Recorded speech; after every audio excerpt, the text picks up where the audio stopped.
And we will just dip these fresh green leaves in a bucket of water to demonstrate how effective this method is.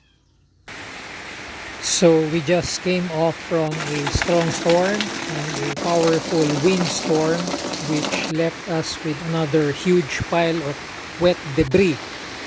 And I cannot wait for 3 to 4 weeks before disposing of these wet debris. So I'm going to go ahead and burn them right away.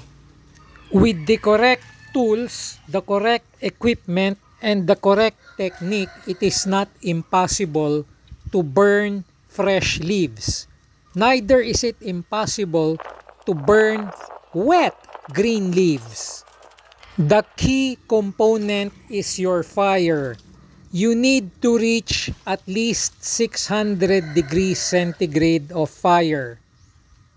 Wood material or trees or branches begin to burn at around 600 degrees centigrade.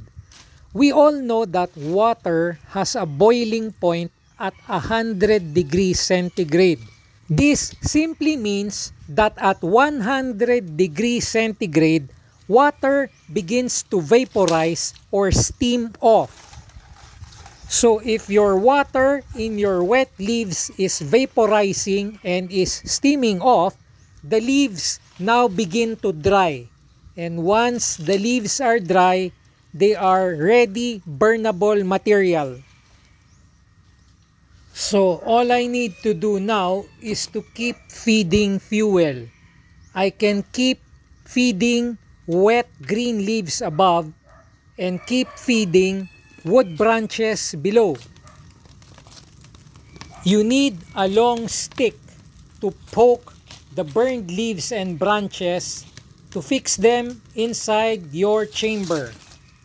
This chamber has melted aluminum and cans. The melting point of aluminum is at 660 degrees centigrade. So definitely the heat inside my chamber is beyond 700 degrees centigrade already. You need to be careful of burns from steam and heat.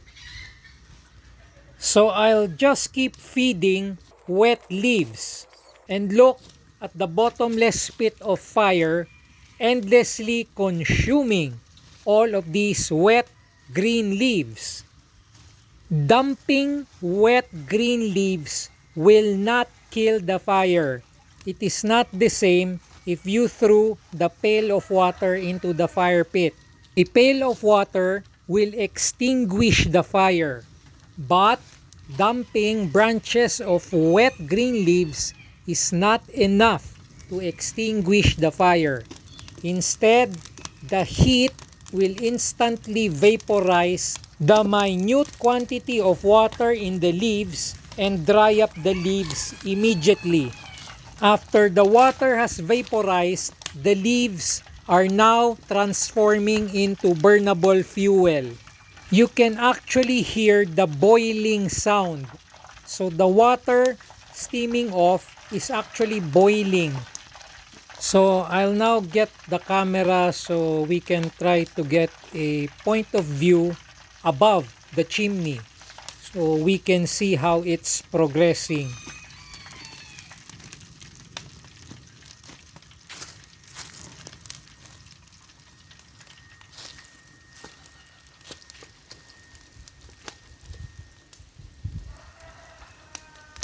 As you can see, we have dumped a lot of quantity of wet leaves, but it has already gone down, meaning it has already burned and has been turned into ashes already.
And that is how you burn wet green leaves, even wet branches.